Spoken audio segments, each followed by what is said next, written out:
Another week of Deadlock Fight Night is in the books as Deadlock Fight Night number 29 comes to a close. Hey everyone, this is Connor from Dead Unlocked, and I'm here today to give a little quick video recap of this week's Deadlock Fight Night. I've got my article up on the website, as you can see here on screen. Kind of the things we've learned from Deadlock Fight Night number 29. I want to hop in a video today to talk through what I've kind of wrote in this article, dive into some gameplay footage, and all that. So let's get right into it. The first point I wanted to make, kind of recapping this week's fight night, was the value in team fighting over global presence. I think we really saw this most evidently in the Hydra Nation versus Valhalla first round of the NA money match. I actually really liked Valhalla's draft. I thought they took a unique approach to the game, kind of, in a way, spitting in the face of team fighting, trying to find a way to win a game without having to rely so much on team fighting.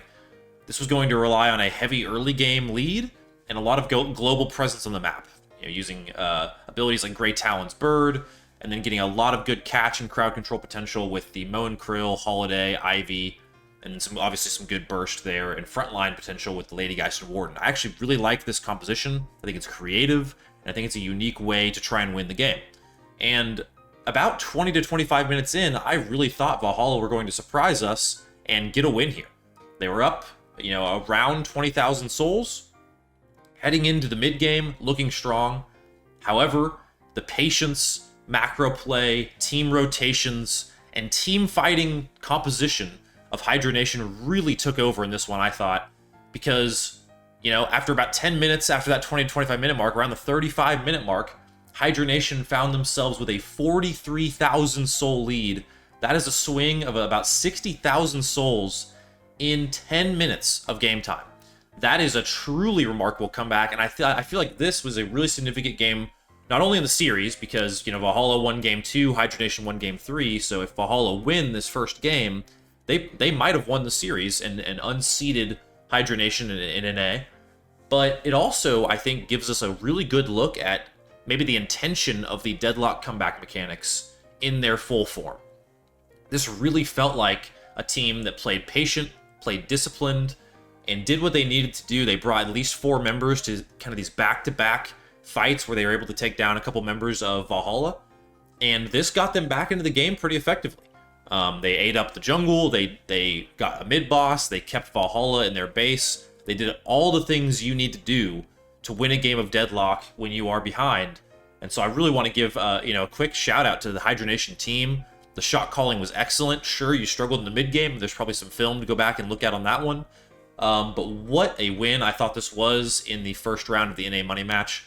And also, I still want to give credit to Valhalla, I think, with some better execution around that mid-game mark. Maybe being a little bit less greedy with leaving some people in, farther down in those lanes, where they eventually got collapsed on. If those problems were fixed, I really think Valhalla could have taken over this game and the series and potentially been champions of NA. I think the next biggest thing we learned from this week's Fight Night was that the meta is really continuing to evolve in a really fun and interesting way.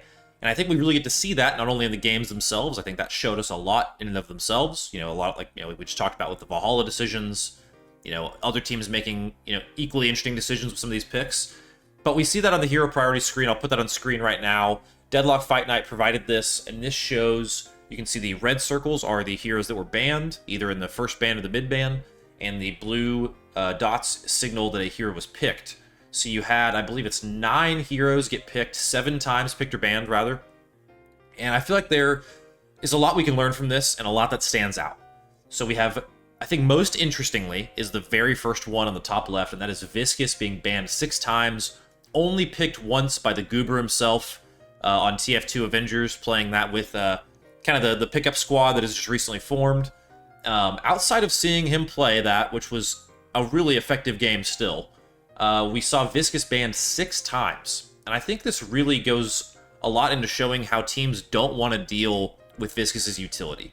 And I feel like this is mainly the cube. I feel like the cube is a core part of the reason why this hero is banned so much, especially with Rescue Beam being as strong as it is. There's a lot that Viscus can do. If he's around a team fight and someone gets caught, which, these catch mechanics are so pivotal right now for teams, Viscus can simply cube them and rescue beam them, and it nullifies what could be like a multi-ability investment with one hero. So I completely understand the rationale for the Viscus bans, But it is certainly interesting to see. I feel like NA was kind of on the cutting edge of this one, getting Viscous more involved in previous weeks, and I feel like that has turned into no one wanting to play Viscous outside of, again, I'm really glad, as my tag's Goopy, so seeing Goober play the Viscous, I don't know, our tags are different, but somewhat the same, you know, cut from the same cloth, I hope. Goober, shout out to you for playing the Viscous this week. Some other really interesting hero picks and bans, though. We have Infernus being picked 7 times. I am actually surprised Infernus never got banned. I think, heading into next week, if I had some early predictions for Deadlock Fight Night number 30, I really think Infernus is going to be banned more. Especially if you're playing against Lefa's Infernus. I really don't think you're going to let him play that hero very much longer. He was absolutely a raid boss this week. Didn't, you know, solo carry Hydra Nation or anything like that, but was still an absolute force on that team. Otherwise, we see some other heroes kind of maintaining their spots in the meta.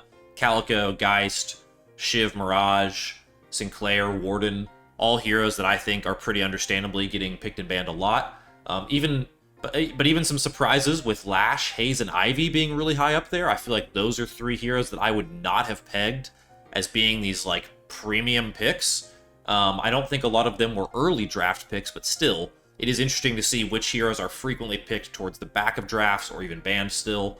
But even when you look at this, I think this chart can be somewhat deceiving, because I don't think we should read this chart as heavily banned and picked heroes good, not picked and banned heroes bad, because we saw some real value out of some of the lesser picked heroes in this week's Fight Night. In particular, with 7 and Bebop in EU, Abraham's especially used Bebop this week, but we're able to win some games with Bebop and 7. Talon got a win, almost got 2 wins in NA, was picked in the NA money match twice. So there's still plenty of room to iterate on the meta, and I think it will continue to evolve. But I feel like right now we're in this kind of interesting full team fight, a lot of mid-range and close-range value with catch heroes having a major priority meta, and we're not seeing a lot of distance fighting and poke. It'll be interesting to see how item changes affect that. You know, Rescue Beam seems like it's partially feeding into this product. A lot of sustain items being really strong.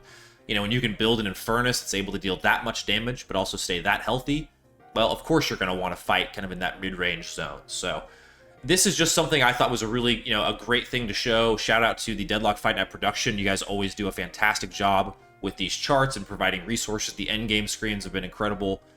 This is a really cool thing. Allows fans to really get into what's happening, glean some things for themselves, and maybe take some new knowledge into their pickup games. So want to give them a proper shout out for that. But that is going to do it for this week's recap. I want to try doing little quick video recaps of each of the fight nights. It's a product that I really enjoy as an esports product. I feel like the production's solid, the format's really clear and easy to understand, creates some fun narratives. And we are entering into Deadlock Fight Night number 30 next week, which is staggering that we're already at 30 weeks of Fight Night. So, again, I'm shouting out the Fight Night crew a lot right now. Sorry for the glazing a bit here, but I really do want to give you guys your flowers for competing and doing this for 30 weeks in a row. That's really impressive. I think there have maybe been 1 or 2 weeks off for some like roster shakeups, but still very impressive to have this level of continuity with an early esports product, especially while the game is changing so much and is in this kind of closed beta or alpha state. So that is going to do it for this week's recap of Deadlock Fight Night number 29. Let me know what you all think of this. Would you like more in-depth recaps? Should I do a top plays video of the week? How can I better cover Deadlock Fight Night here on Dead Unlocked? Let me know in the comments. And from our house to yours, we'll see you all next time here on Dead Unlocked.